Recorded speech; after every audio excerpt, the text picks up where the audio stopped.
Ooh, tricking. Whoa, doing kicks. Whoa, whoa, whoa, whoa, whoa, whoa, whoa. Me doing kicks. Never. No, no, no.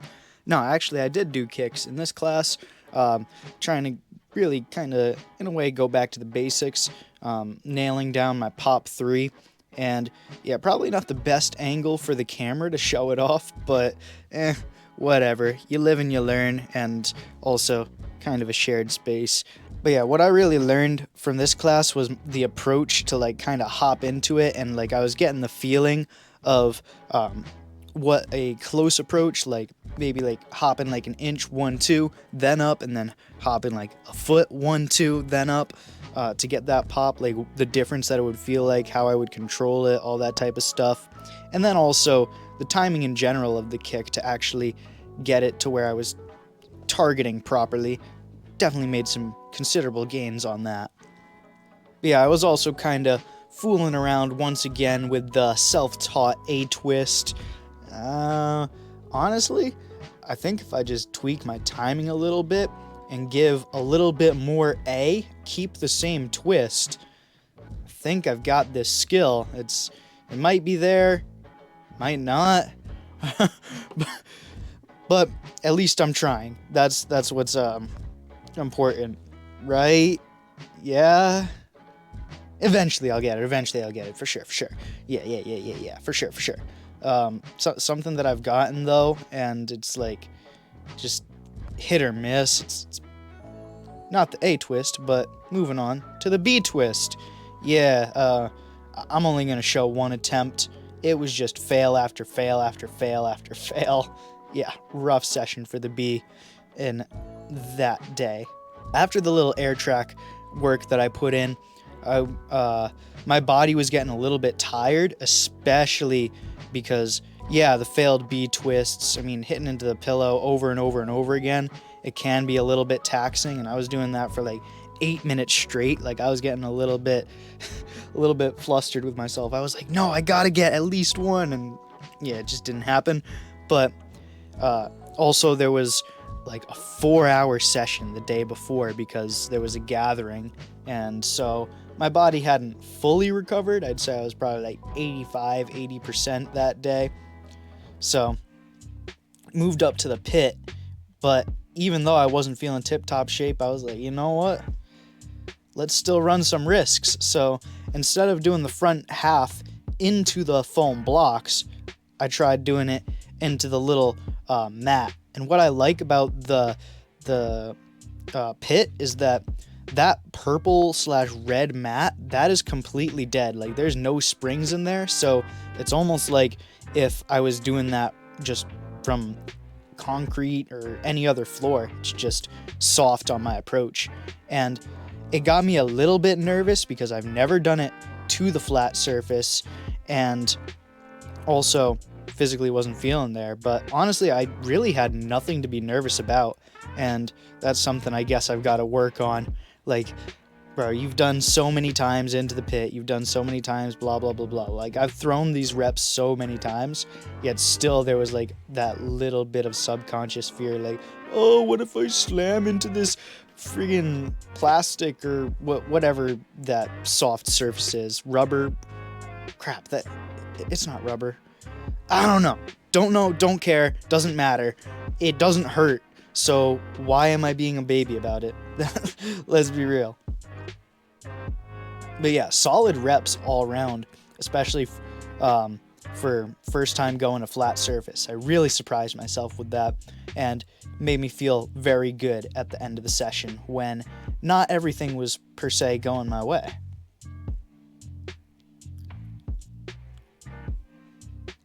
Definitely still got work on that rotation though. Let's be real on that.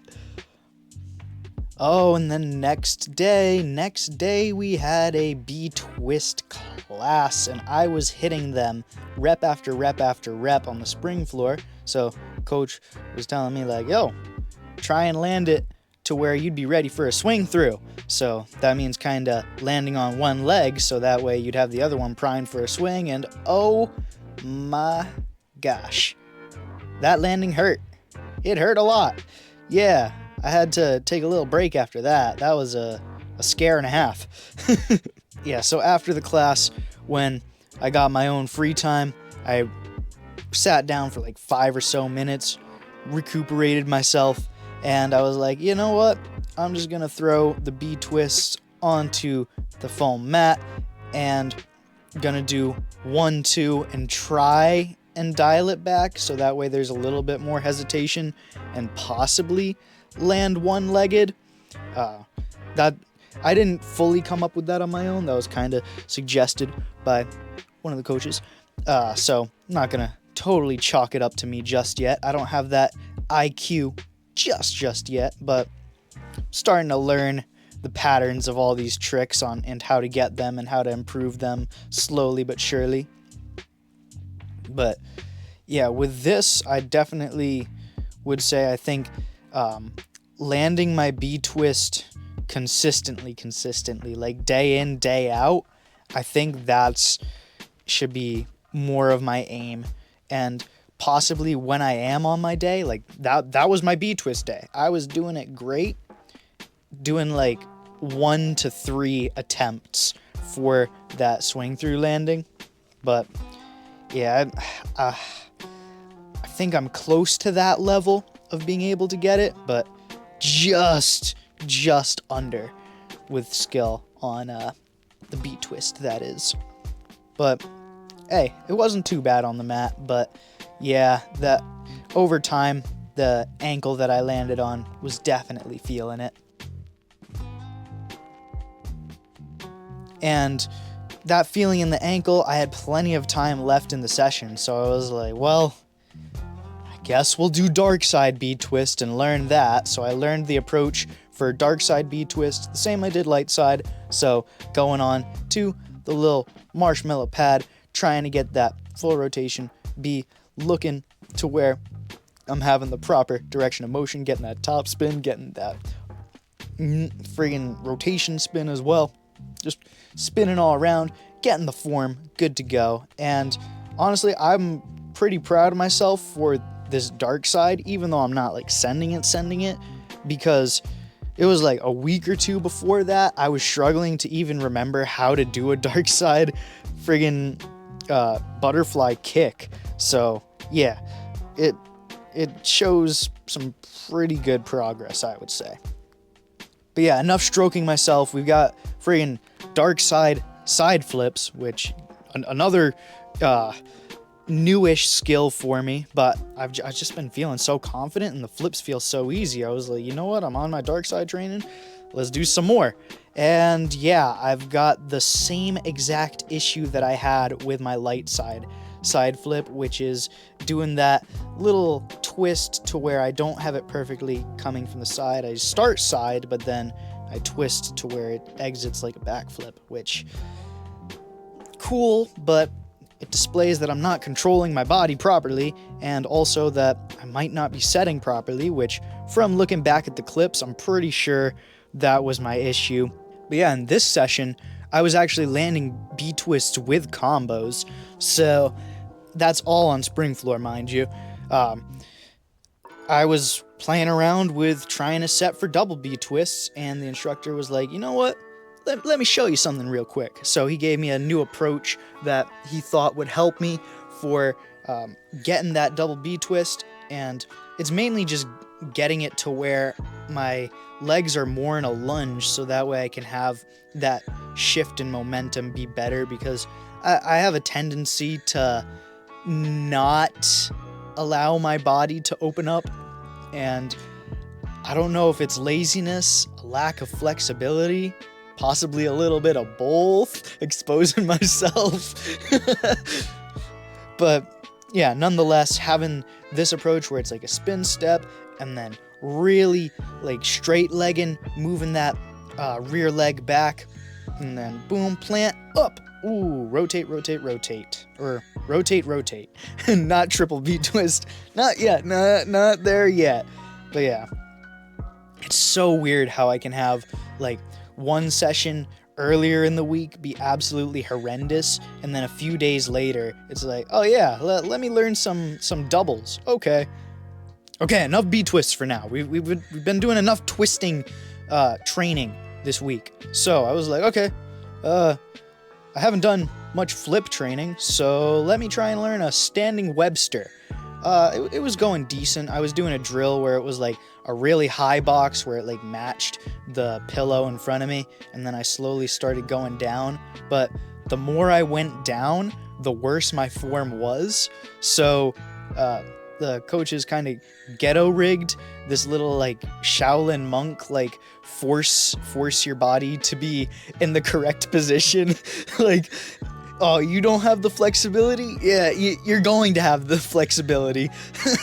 Just put yourself into that position. So yeah, it was really training me to activate that glute, to really get out of my habit of hooking my leg with the Webster, which I definitely was feeling it in my glute, I will say that.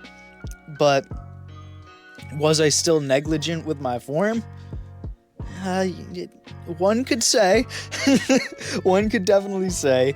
And yeah, I noticed as my glutes started to get more and more tired through doing this exercise, I wasn't giving myself much rest at all, I'm not gonna lie.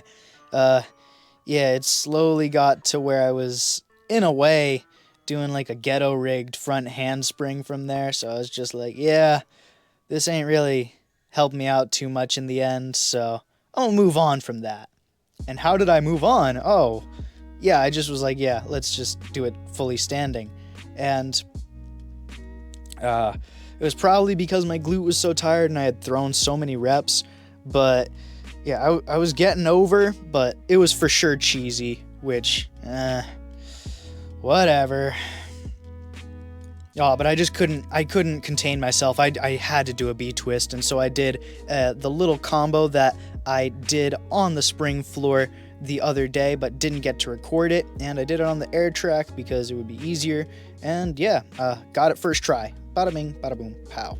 On to a different combo. This one I kind of just freestyled. Ooh, scoot, side flip, cartwheel, front flip. It was definitely cooler and smoother in my head, but I guess that'll come with time. But yeah, I was definitely feeling the scoot after that little combo, so I was kind of playing around with a little idea or two. I was like, ooh, go down, up, oh, and front flips don't necessarily work from scoots too much, and I don't know why I recovered like that, but I did. And here's a cheeky, silly, little goofy combo that went dumb hard. Side, scoot, side, wow. And finishing off the video with some crazy round off backflips. I was told to try and X out because I was playing around, and oh, ouch, I hurt my wrist on that attempt. Yay! End of video.